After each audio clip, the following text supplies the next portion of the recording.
Hello, I am Jimbo Paris, and welcome to the Jimbo Paris Show. Today we'll be bringing on Kam Knight. He is basically the author of numerous best-selling books, and he's focused on memory and productivity.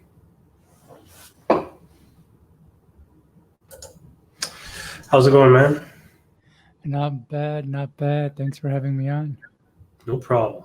So, sir, can you please begin by providing me with sort of a brief summary about yourself, who you are, what you're about, and what your message is specifically? Sure. So I'm a coach, writer, and author of nearly a dozen books. Some have recently hit the international bestsellers in the area of mental performance, such as memory, concentration, and productivity. And over the last 15 years, I've more or less dedicated my life to uncovering the secrets of the mind and how to optimize its performance. I'm not one to give people advice what they should or should not do or how they should or should not do it. I focus on that middle ground of how to get people to do what it is that they want to do. And when you're working on that middle ground, what does that look like specifically? Well, there's really two main parts of it. One is the mental performance aspect of being able to focus, remember, as well as use your mind in its most optimal way. And the other part of it is working with the areas that hold us back.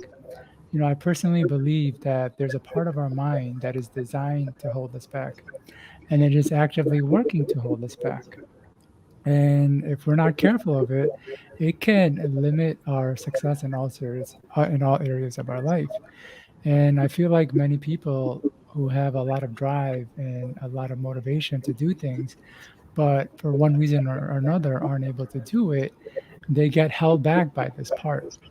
And it's a part that doesn't really get talked about because, my personal experience with personal development, everyone was really just focused on pushing a bunch of motivation in me and giving me a lot of tips and techniques, which were all great. But then I realized that there was this other piece that's kind of missing. And so somebody's like highly driven and a go-getter can get things done, they'll be really effective with the traditional methods.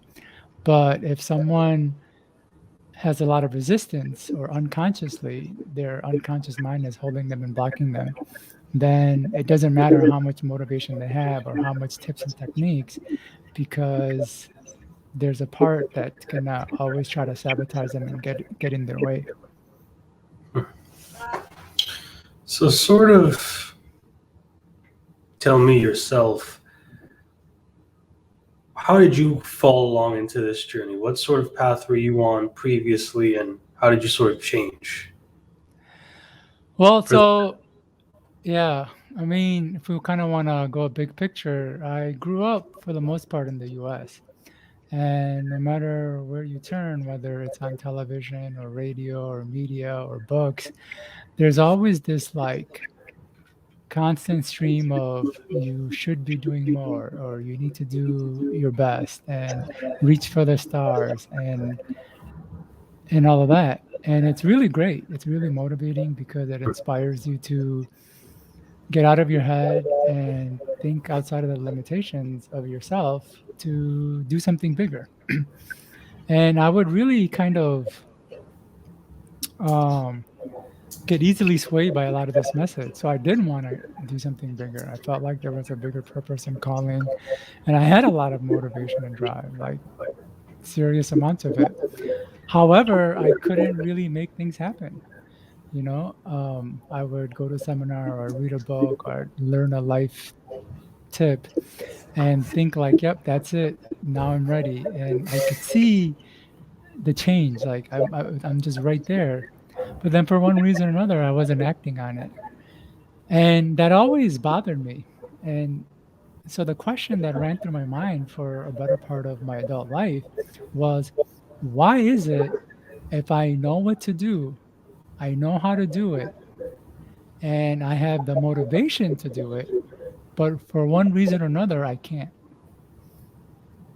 And so I kind of like went in that journey of trying to figure that answer out. And over the last, you know, plus 10 plus years, I've been kind of working towards finding answers to that. And what types of answers helped you specifically? Well, the traditional answer that comes up in traditional personal development and self-help content comes down to beliefs. There's a lot of talk about beliefs being a key driver to our decisions and actions. And it's a word that gets used a lot, but I don't think people it's never really quite defined. And so how I would define it is a belief is anything that you hold or accept to be true.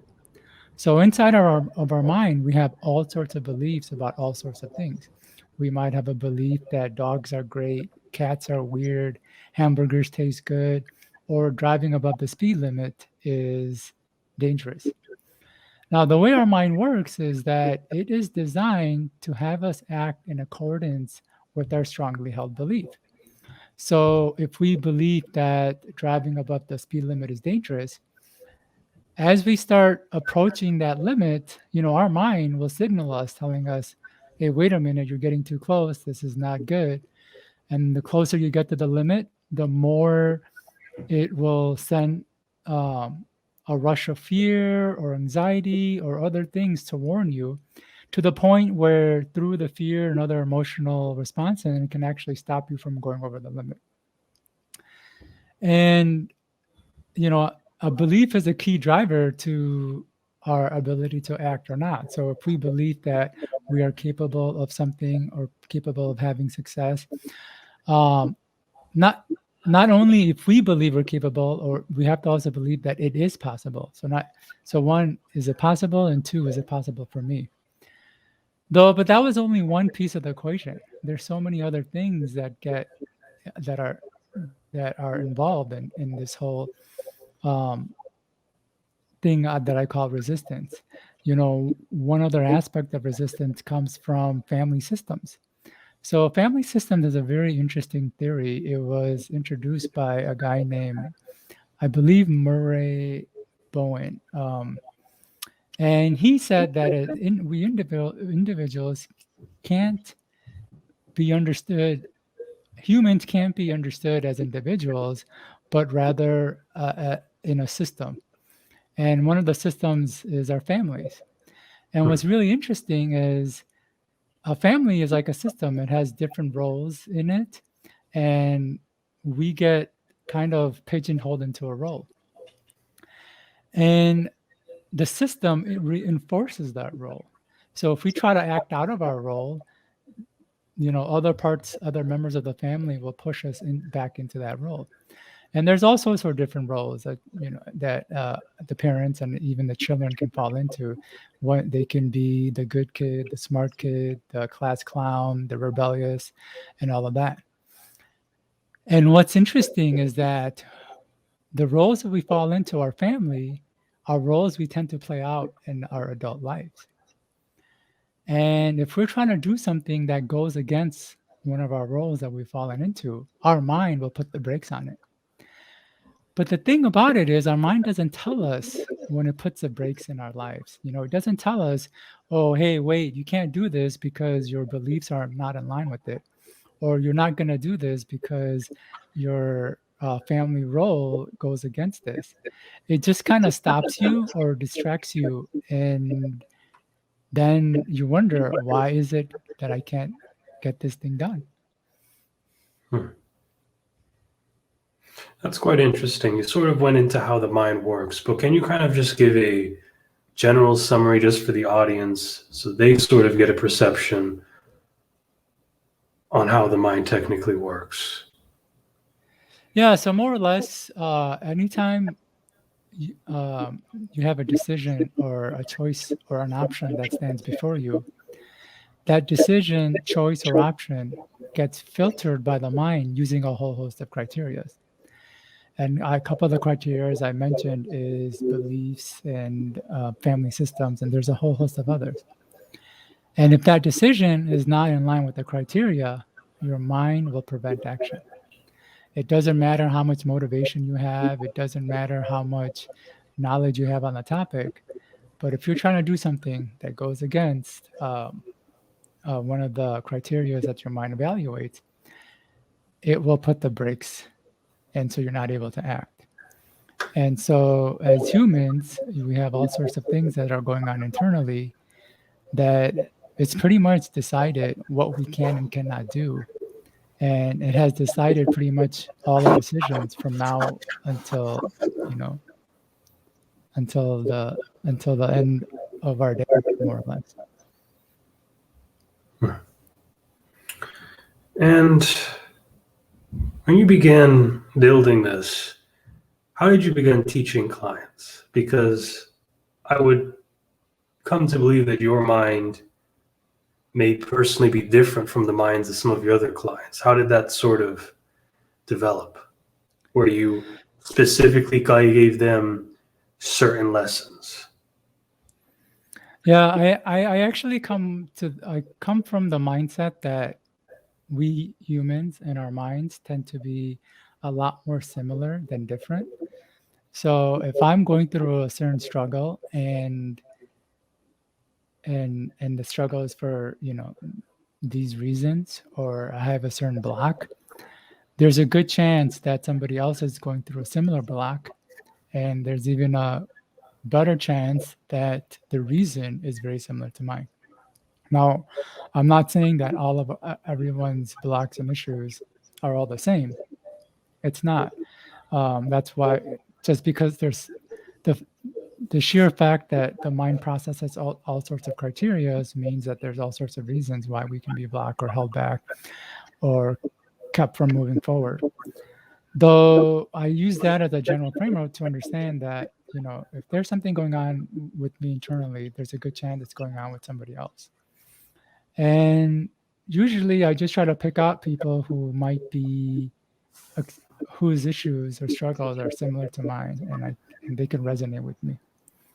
I do know that not everybody I've worked with, or not everybody will have similar struggles or challenges with me. So it's important not to feel like there's only one answer to a problem or one cause to a problem, or the cause that I'm an expert in is the cause. But it's important to be really open-minded about it. And this way a person can learn a lot more about the different facets of what's holding us back. So speaking of one of your specific client success stories, what do you think was the main thing that was holding them back in particular? Well, I think, That's just what I'm asking. I think all the psychology and the studies kind of really show that whatever our blocks are right now, they usually tend to stem from our childhood. So our interactions and relationships with our parents, how we were raised in school. And in fact, a lot of the studies say by the time you're 7 or 8 years old, your mind or your unconscious has figured out who it is, what it can expect from others, how it thinks of the world, and all of that. It's pretty much set by 6 or 7 years old. And so when I work with clients, I kind of go back there. I literally just say, okay, tell me about your relationship with your parents, or we do different techniques that help them go back to those times and see what comes up. Because the unconscious has recorded those experiences. And although we may not be aware of those experiences, it is there internally guiding all of our current and future decisions and actions. And so I help them kind of go back and see the different events that have played out in their life. But more importantly, they get to see how their unconscious interpreted those events. Because something can happen to us, like a bully make fun of us, or a parent, or a parent, be harsh toward us, or say no to something that we wanted. And we might pass it off as like, oh, whatever. But unconsciously, it might interpret it as, I'm not good enough, I'm not smart enough, I'm not cool, I'm not meant for this kind of things. And so we look at that, and from there we kind of work with it. So I've had a lot of cool experiences with my clients. one of we'll go to one You don't client have to go into specifically. intense detail, but yeah. Okay. Yeah, so that's kind of more or less what I do is try to go back there because that's really driving everything that's happening right now. Now, this is kind of different from what a lot of maybe coaching would do is they kind of look at your situation right now. I know through my own personal development journey, some of the tips and techniques I came across was coaches would have this mindset of, okay, where are you right now? Where do you want to go? And what do you need to get there? And that's a really good approach. But if you're coming from a perspective that even if you know where you want to go and you have a plan of action to get there, if a part of your mind is going to be holding and sabotaging your efforts, then you need to address that first. And so that's where a lot of my work comes in is trying to address those things. And when you begin coaching clients, who would you consider to be your most ideal client? What's somebody that would be the best option for you personally? Well, that has kind of changed as I have done more of this Right. type of work. In the beginning, it was people who were kind of motivated, who were going to show up and who are going to apply the tips and advice I give them. Because too often you get a client who wants to change, but they don't put in the effort to change. And what I mean by that, they may miss the coaching calls.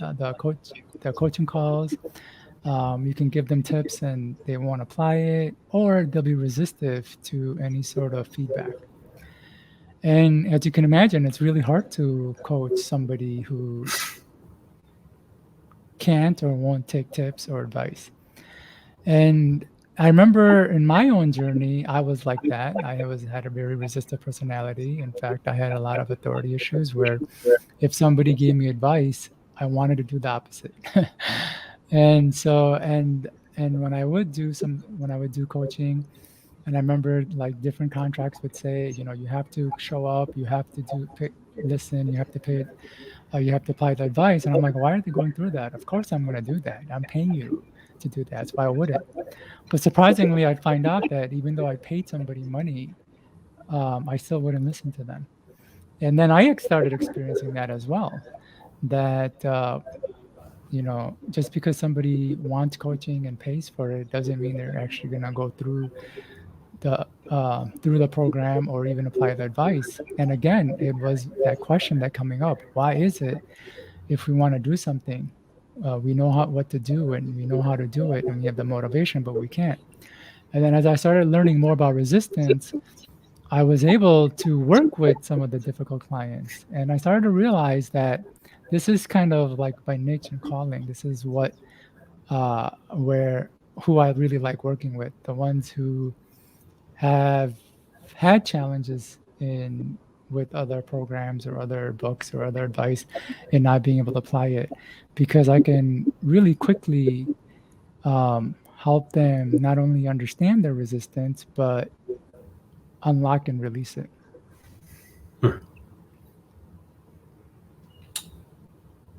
So what would be your ideal client then? I guess the ideal client would be somebody who struggles, who has had a tough time making progress, Mhm. especially through other programs and other books and advice that they've read and not been able to get the results. I guess the difficult clients would be my ideal clients. Yeah. So you've hit a lot about the mind. What in your eyes would be the best types of advice you would give for somebody that would like to be productive? I mean, there's a lot of different advice I can give. I talk about this concept of internal resistance, but I also talk about mental performance. And mental performance goes into the area of memory, concentration, reading, focus, and all of that.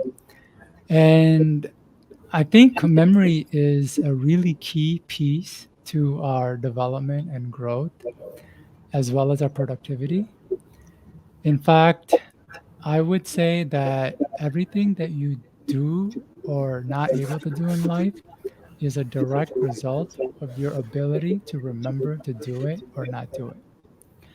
And one of the most important advice I can give somebody is not to rely on your natural mental processes to remember information.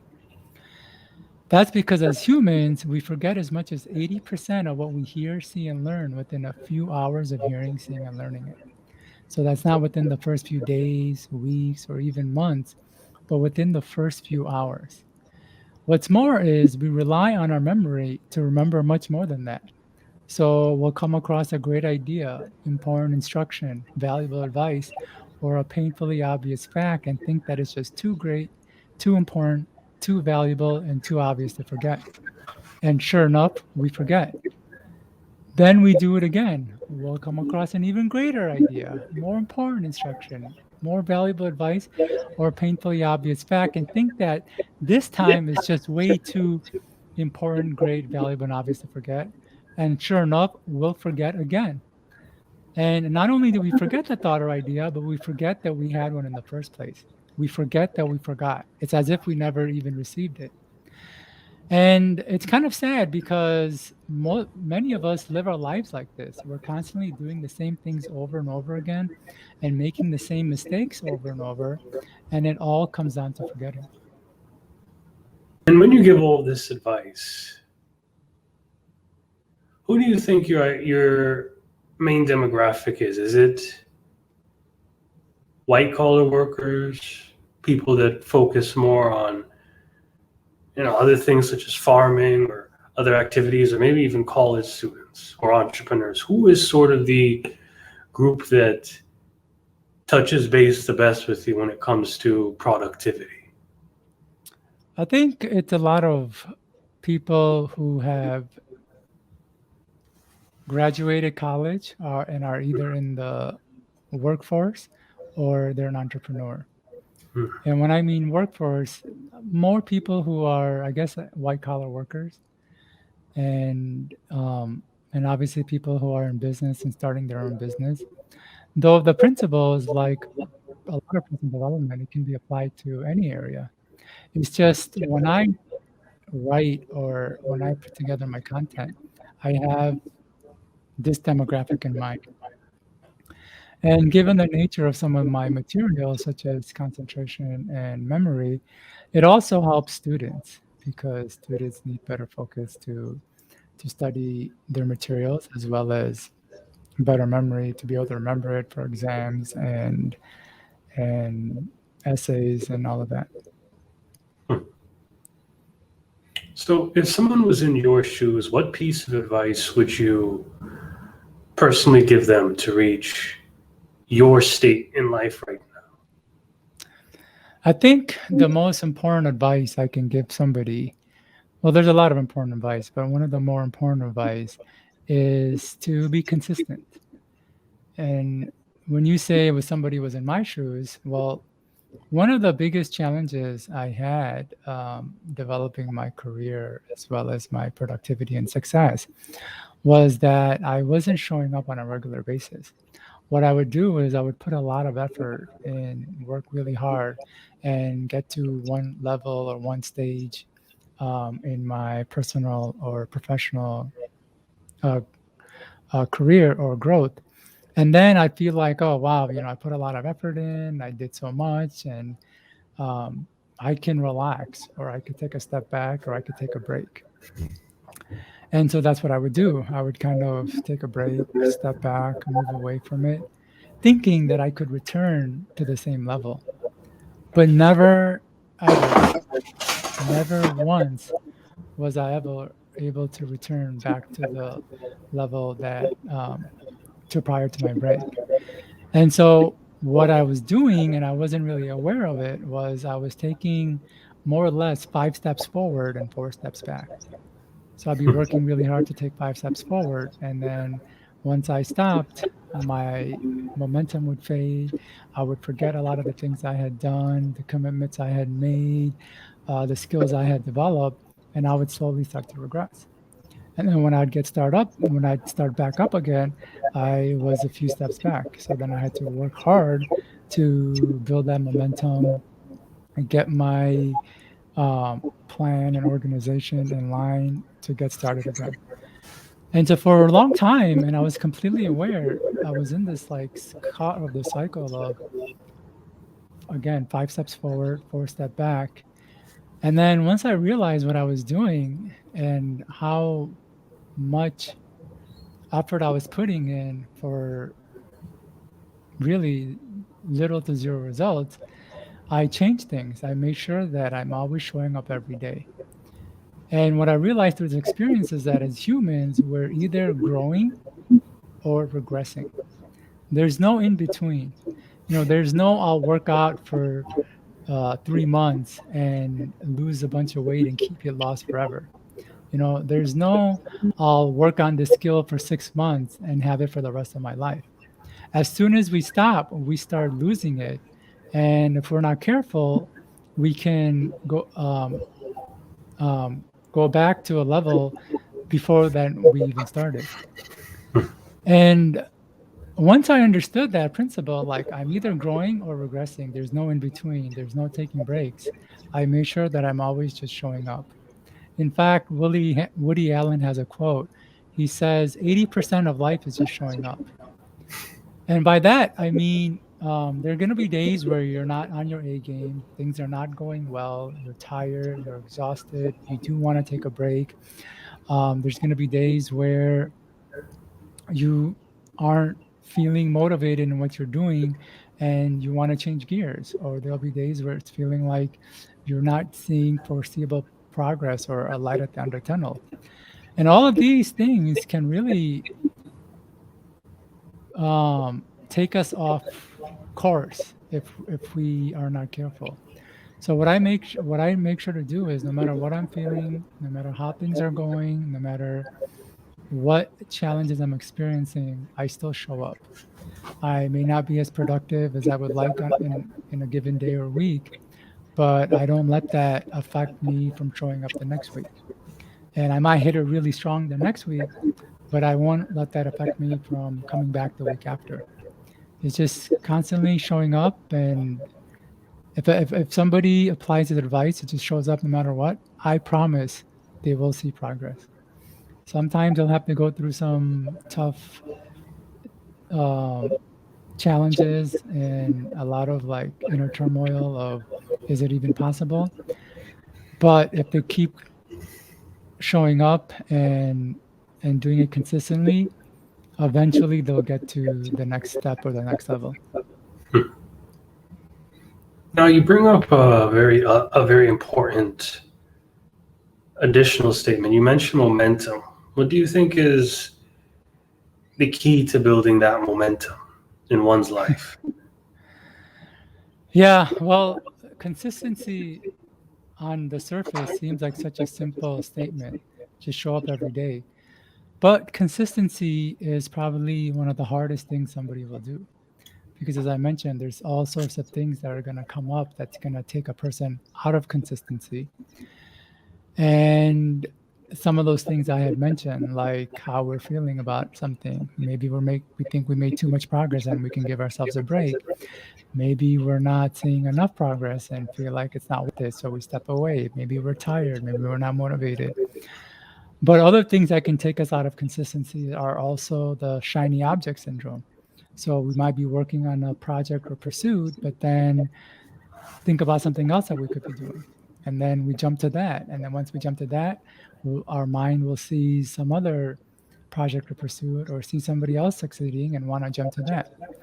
And so that can take us out of consistency. So to answer your question about momentum is just about showing up on a regular basis and being consistent. The more consistent we are, the more momentum we'll build. And so how we maintain momentum is about maintaining consistency. And how we maintain consistency is, one, understanding that no matter what comes out, we still show up.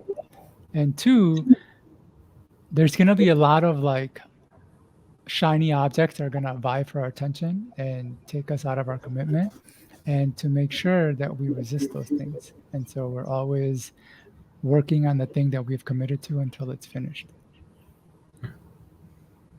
You mentioned shiny objects. Can you kind of give a few examples on what those might be? in accordance to maybe what you had to go through? Yeah, I mean, for me as an author, when I was writing one book, all of a sudden I would have a great idea for another book. And so I would stop writing the current book I was working on just and start the other book. And so I didn't finish my first book because I jumped to another book. And then when I started writing another book, I got another great idea for another topic I could discuss. So I jumped to that. So now here I am. I have 3 unfinished books, and I have put in an effort. If I had just focused all that effort on one book, I could have had at least one thing done. But um, in this example, I have 3 books that I've started, and sure, I have put in time, effort, and energy, but there's nothing concrete to as an end result of that effort. The same thing happened in other areas of my life, where I had a focus on starting one business. Prior to becoming an author, I wanted to dabble into real estate. But then I was thinking about another business or another idea like patents, and I would work on that. So I was like spreading myself really thin, jumping from one shiny object to another. And as a result, not going anywhere all at once. But then once I understood the importance of how limited our bandwidth is as humans, there's just so much time and energy we have to work on a project that doing multiple things at a time can result in not finishing any of them, or if you do, with half-ass or lackluster efforts. So the end quality is not as good as it could be if all attention is focused on it. And when we talk about the end quality, what do you mean by that specifically? Well, for let's say looking back at the books, so I have 3 books that aren't done. So obviously there's no quality there. But if I was working on 3 books at a time, I wouldn't be able to put enough attention on each of them to make sure that they were written well, had good examples and stories, and were properly edited and proofread. So the final product, if somebody read it, they could actually enjoy it and gain value from it. Because I spread myself too thin, all of the books, they might be done, but they won't have the the the final product won't be as helpful as it could have been if I just focused my attention on one of them. Now, Mr. Knight, when we look at sort of the different set of books that you've written, which ones do you think would be most applicable to the audience right now, considering the whole new shift in post-COVID-19? Of all the books that I've written, so I'm just kind of, I think my books are very universal and applicable for a lot of times and situations. So they aren't really focused on how to come out of the pandemic on top. It's anytime that you are experiencing a challenge or difficulty, you can use the tips and advice to help get to the next level. Though I have a book on mind mapping, and mind mapping is a note-taking strategy that veers from the traditional method of taking notes. So traditional methods of writing and taking notes are writing line by line from top to bottom. And mind map differs because you start in the center and then you go outward, like a tree or a spider web.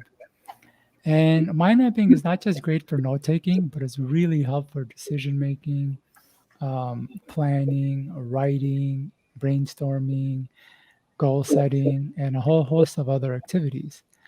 And right now, we're in a critical time where things are opening up and a lot of different opportunities are coming up, or different challenges related to the opportunities. So we need a better ability to plan, organize, and develop ourselves. And I think mind mapping can be really fantastic in all these areas. Now, I'm well aware of what mind mapping is, and I'm definitely quite interested in what else you have to say about mind mapping. But can you sort of provide a brief example, if you will, on how you would mind map something like, I don't know, a hobby that you have specifically? Yeah, mind mapping is one of those techniques that's kind of challenging to kind of talk about unless I had some visuals, because it's a visual technique. So it helps to really see the um, it being kind of created visually to see how it's supposed to be, how it looks and to be structured. And while you're doing that, could you possibly mention, your website and where people could go if they want to find your content? Sure. So my name is Kam Knight, and my website is mindlily.com. Hmm. That's mindlily.com. And I've got a fantastic email series to help people conquer their internal resistance, where they can get that for free. And they can get my books on Amazon. They can just type in Kam Knight, and my library of books should show up. Very good. Yeah. And another thing I was thinking about was you were definitely talking a lot about consistency and focusing on. I think another way about focusing on consistency could also be focusing on the process itself. Because, I think people just get so enamored in the goal that it just creates more issues. Yes, I think that is something I kind of struggle with a lot. I think it kind of goes back to what I was talking about earlier. We kind of live in a culture where there's this constant image of be more and do this and have the success, and we're kind of judged based on our success or lack thereof. And so there's actually this, I feel, a very strong desire and pull towards having more success and achievement just so we can be accepted. Hmm. And as a result, we're trying to achieve the success. We're trying to get to that end result, and bypass the actual process and the pains and tribulations. And in my personal journey, I felt like I never could bypass it. Like the more I tried to bypass the process and just get to the end result, the further it moved away from me and the more elusive it became. And I just had to accept the fact that, I need to enjoy the journey. I need to take the process and find as much positive to it. And then I would get to the end. And as I mentioned, the more I tried to bypass that step, the more challenging I got. Now, that's not to say that you have to make your journey very difficult. I've known people whose journey wasn't as difficult. And I think it comes down to internal resistance. The more resistive your mind is, the more likely the journey is going to be tough. But one thing that really helps me in staying grounded in the process is a really, really amazing insight that I learned while I was traveling and backpacking. And that insight is that our level of joy is directly proportional to the pain that we put in to get it. So I'm sure people know when they've worked really hard on a project and put in a lot of time, energy, and effort, and even had to go through some emotional uncertainty. When they get to the end, they feel so good about it. It like feels really great and it feels really rewarding. However, when success comes easily, we might get excited for a little bit, but it's not very long lasting. And one of the reasons I work hard now is because I know the level of joy that I'm trying to get can only be achieved by the hard work that I put in to get it. And sure, if I did achieve it easily, then I more than likely wouldn't be able to appreciate it long term. Right. And I feel like this is one of the reasons why, when looking at Western society, depression and a lot of sadness and emotional disorders are so rampant, is that our life has become too comfortable. We don't have to put in as much effort to enjoy the nicety, the luxuries that we have. And as a result, we become used to and complacent. And so and so they don't bring that joy that we seek. And we think it's by getting stuff or getting things that will make us popular, and those things help. But there's also a component of working hard and being in a process of working on something for an extended period and then reaching that end. You mentioned something very powerful there about working hard and sort of getting things instantly, because I think the true sort of beauty in all of this is that it's not about the goal or the result. It's about the journey itself.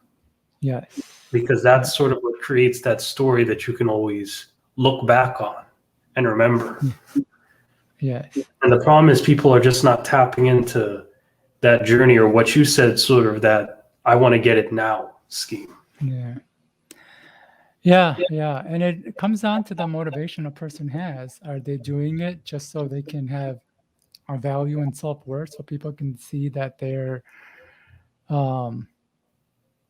worthy of their attention, or are they doing it because they actually have a desire to achieve something that takes a little bit of time and effort?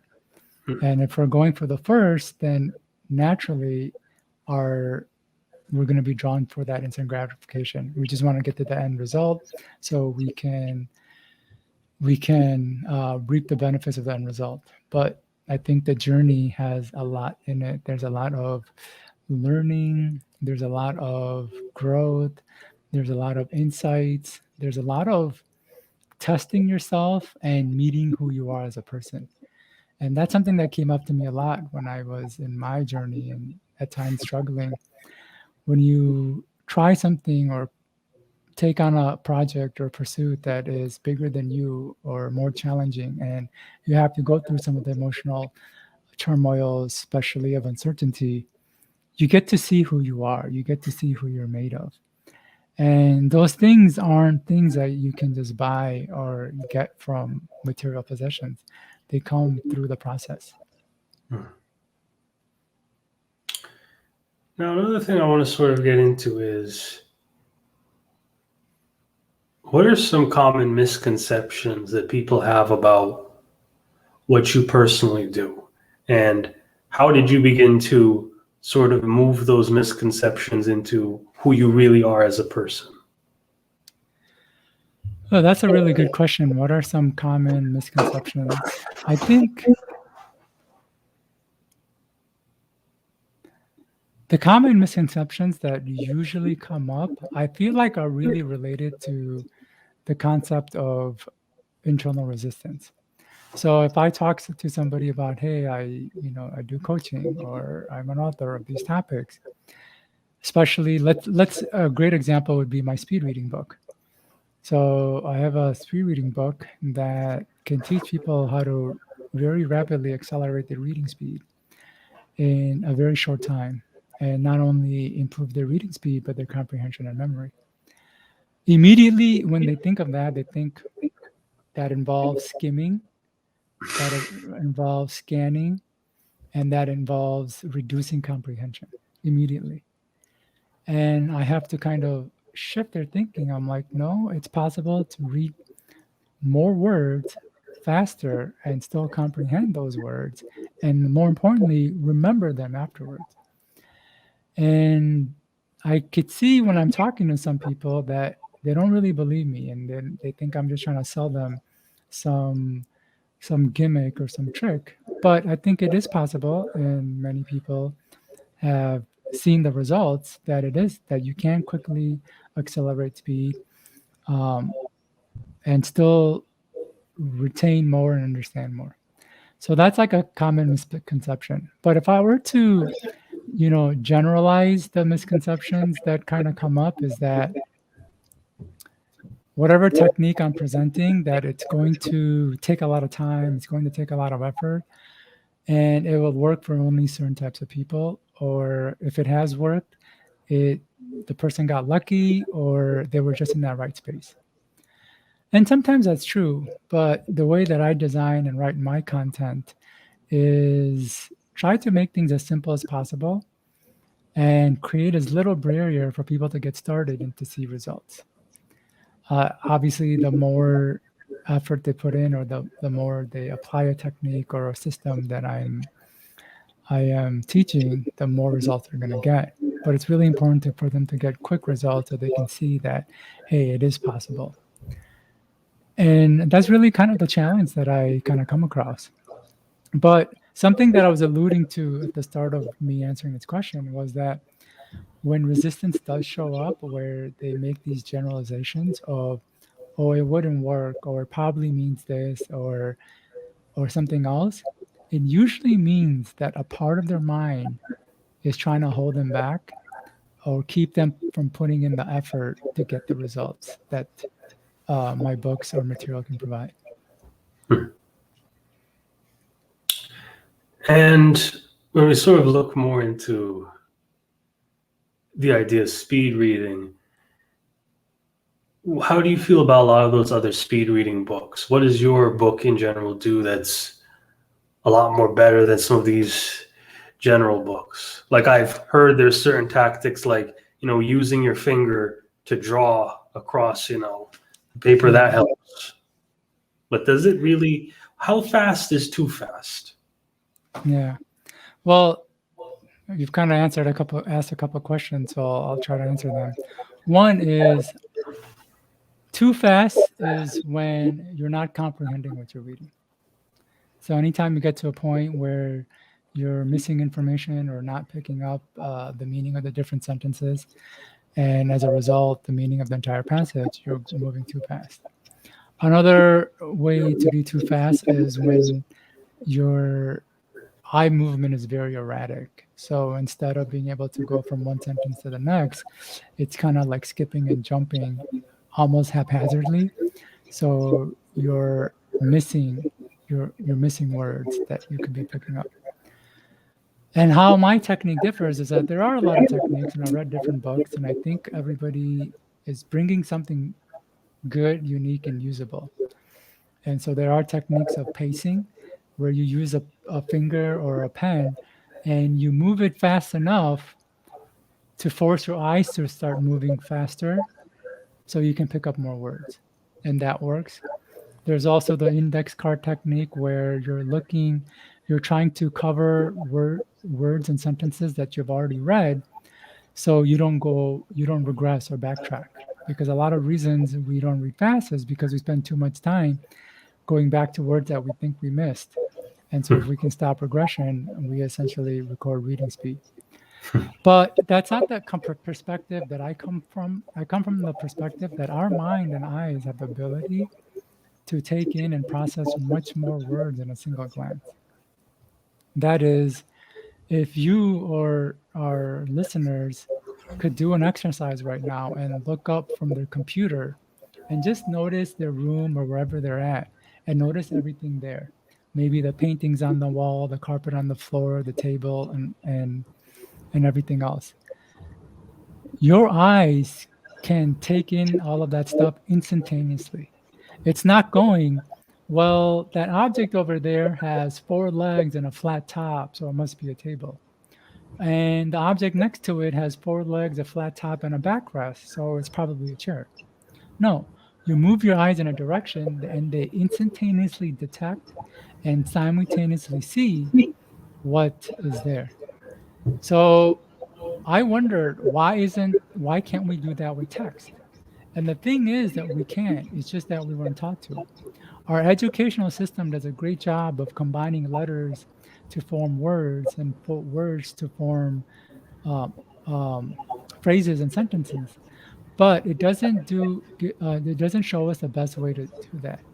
And I personally believe that we can pick up multiple words in a single glance and understand it quicker than reading word by word and trying to make sense of what each word is saying. Now, you mentioned mind mapping previously, and I sort of understand the take on mind mapping. So, let's say, I want to do gardening, right? I may have 3 different areas. Like I may have a separate pumpkin farm, a separate tomato farm, and a separate, celery farm. So I broke it up into 3 areas. Then I could break those up into 3 other sub areas as well. I sort of get the gist of what mind mapping is, but can you sort of get into what you do that's unique with mind mapping compared to some of those other people? Because we already talked about what you do that's unique compared to speed reading. Yeah. So I've got the image up if we want to go to the mind mapping. Okay. So here's one example of mind map. And just to bring, I know you know mind mapping. So to bring your audience up to speed, a mind mapping is a diagram that organizes your thoughts. So as I mentioned, it veers from the traditional methods of line by line note taking, where you start from the top and go work bottom. With mind mapping, you start in the center and then you branch outward like a tree or a spider web. And the reason mind maps work so well is because it more mimics the way the brain is structured. So inside of our brain, our thoughts, ideas, our memories are not floating aimlessly. They're all connected and linked to each other like the roots of redwood trees. And with a mind map, as you can see, everything is connected or related to each other. And as I also mentioned, mind mapping is not just for notes, but it can be used in so many different areas, such as writing, planning, brainstorming, research, and so much more. So this is just a simple mind map on how somebody could plan out their month. So they could put the month that they're on. And this example is January, but right now we're in July. So we could just say July 2021. And then we can create a branch for each week of the month. So week 1, week 2, week 3, and then week 4. And then within each week, we can decide what we want to do in each week. And we can create more branches. Now, how we decide to organize each week could be different. We could do it by activity, or we could do it by days of the weeks, as I've done over here, or we could do it by split it by groups, like what I'm going to do at home, what I have to do for work, and what I have to do with family. And however we break it out is really up to us. And then within each of that, we can list the things that we want to do, the things we want to get done, when, and we can continue to break each branch into lower and lower levels to note each precise task or everything that we need to get done. So, for example, in week 1, let's say I have a activity or a task to sell my car. So I could create a branch and put sell car. But selling a car requires doing a lot of different things. One might be to get a car wash. The other might be to get an appraisal. The other might be to post an ad online. The other might be to order the title. And so we create branches for each of these tasks.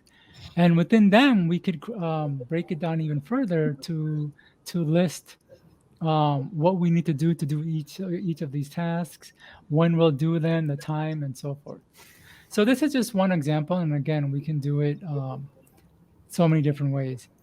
And to be honest, I don't know if I am bringing anything new into mind mapping than what you had described already, but it's pretty much kind of taking a thought or idea and breaking it down and dividing it and arranging it into lower and lower levels until we can plan out that specific or work out that specific thought or idea. I don't know if that was helpful. Were you guys able to see my cursor as I was talking? Yeah, I sort of see it. So let me just say this. I have never seen mind mapping done when it comes to scheduling. I usually see mind mapping done when there is general brainstorming. Like I have an essay to write. I have this. I've never seen someone do sort of week 1, week 2, week 3, week 4. That's sort of an interesting take, because it's sort of like you sort of use mind mapping in a different way when it's more about time management. So I think that's the question I have for you. What is the ideal way to use mind mapping when it comes to things such as time management? Like I noticed some of those lines there are bold. I noticed some of the lines there are a little bit slimmer. What happens when you start hitting week 5, week 6? Do you just make new mind maps every 4 weeks? How does that go? Is it a rotation? And It after you really answer depends. that, Yeah, it really depends on the person. So if somebody likes to plan out a month ahead, they can use mind maps to, just like as I've shown here, creating week 1, week 2, week 3, and week 4 to plan out a month ahead. But if somebody is just looking to plan out maybe just 1 week, so I'm gonna try to show another mind map. So this is just 1 week. So I'm breaking up by the days of the week, and within each day, the things I need to do or plan for. So the Fridays I take out the garbage, but I also have a, let's say, English course I need to study for. Thursday I need to do my math homework or meet Jesse. And this is another way to organize it. So we just do this bi-weekly. But if we don't want to do it by the days, we can do it by the different tasks. And so the tasks could be what to do for home, what to do for work, what to do for my hobbies, and then what to do for my family. And within each of those branches, we can list out what we're going to do. So that's another way or option of breaking it down. But so this is one example, and let me show you another way. Oh yeah, here's another one that I just kind of spoke about.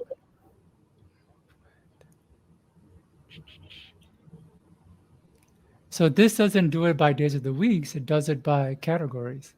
So the things I need to do for school, the things I need to do for my personal life, things for to do around the home, and things to do for the car. And then within each of these items, we can go further into it. Like, so we have a branch for school, and within school, we want to study for the history exam. yeah, I don't And think I within can see that, it. Yeah.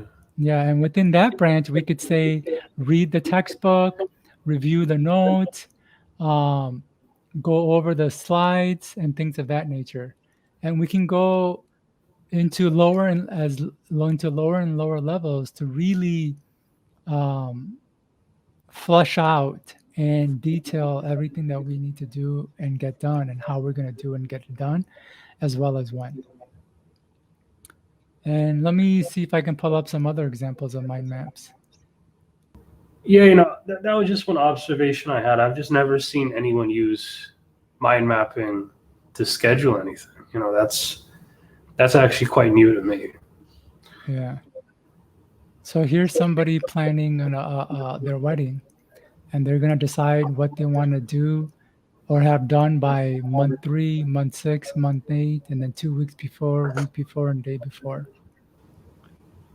And when you wrote your book on mind mapping, what are some of the key ways mind mapping can help people operate versus not using mind mapping? Because I think a lot of people sort of come in and think, why do I need to do this? Why don't I just continue doing what I used to do before? What's so special about this? Yeah, what's special about mind mapping, as I had alluded to earlier, is that it works within the structure of how the brain is built. So, as I had mentioned, our thoughts, ideas, and memories are not floating aimlessly in our head. They're all linked together like the roots of redwood trees. So, anytime we have a thought or idea, it'll trigger a whole host of other thoughts and ideas, and they will trigger other host thoughts and ideas. And when we do work with traditional line by line note taking, everything is kind of isolated and independent. But with mind mapping, as you can see in this diagram, everything is connected to each other, like how it is in the brain. So not only does it help us understand information that we're learning better, but it'll help us remember it better as well. But more importantly, for tasks like planning and creativity and brainstorming, it will help us organize and arrange information as it comes out, as our brain has held it. And so it makes us a lot more effective than traditional methods. Can you see this one? Yeah, this seems like a lot more of a sort of a more standard mind map display. This is sort of what I would generally see as what a mind map would look like. Yeah. because you have one body topic and then it expands out. Yeah. And this lists the same items. I mean, this can be listed under days of the week or by groups. So it's really a matter of preference and what a person really how their mind works in terms of thinking about information. Okay. Okay. Now, I think the last thing I want to hit here is,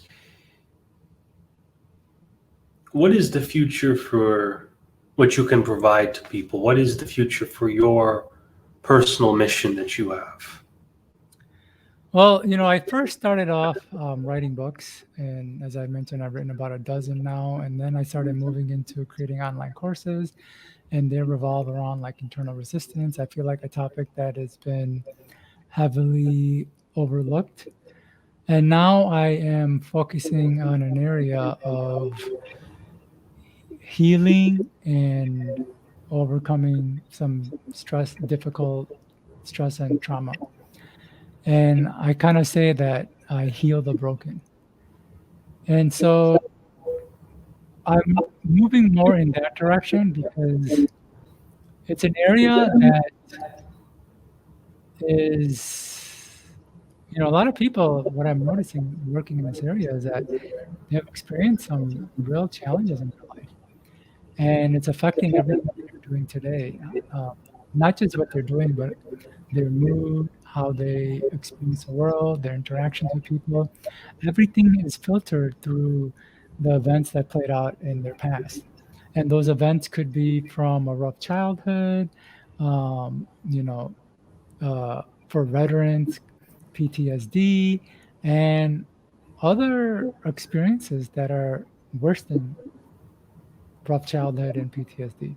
And I won't go into that. What I have found is that traditional therapy and traditional methods are extremely slow in the healing process, and they tend to be sometimes not very effective. It kind of only scratches at the surface level. And through my work with internal resistance, I've been developing techniques to help people kind of get really at the root of what's going on for them internally and help them unlock and release a lot of those blocks.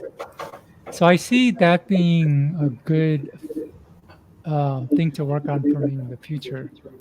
Only because now, like, artificial intelligence is really changing a lot of stuff. Like, I didn't think as a writer I would have to worry about artificial intelligence kind of taking my job, but I'm just starting to see just like how much artificial intelligence has advanced with writing. Like, there are softwares that can write for you. you know, it's Yep. crazy.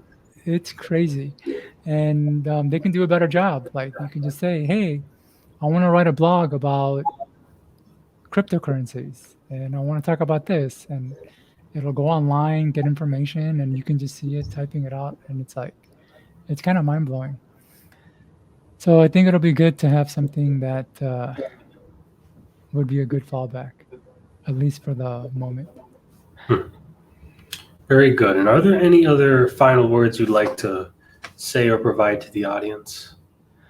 I think I have shared a lot. I've probably given a lot of deep insights. And so if I were to go back to anything I had mentioned, I think it would be good to reiterate. I think one of the most important things we can do is not rely on our memory to remember information or things that we need to do. We want to take action on that information to remember it. The other thing is our level of joy is directly proportional to the pain that we put in. So, whatever joy or happiness you're seeking from the world, or you think that you have been cheated out of, can probably can be only achieved through putting in hard work. And the third thing is being consistent, just showing up, whatever it is that you've committed to. Make sure that you show up every day, and don't start anything new until you've completed this one thing. In fact, if things are rough and you feel like you're not making any progress and you think you want to jump to something else, it's okay if you jump to something else, but make sure you finish this one thing first, because you want to develop the muscle to finish things. You want to develop the muscle to start a goal and see it through the end. And if you've never done that, then it's going to be hard to do it for the first time around.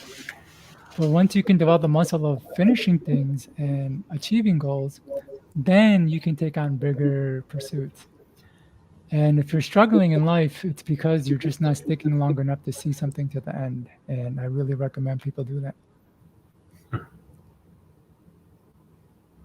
Very good. Thank you again for being on the show, Mr. Knight. All right, you're welcome.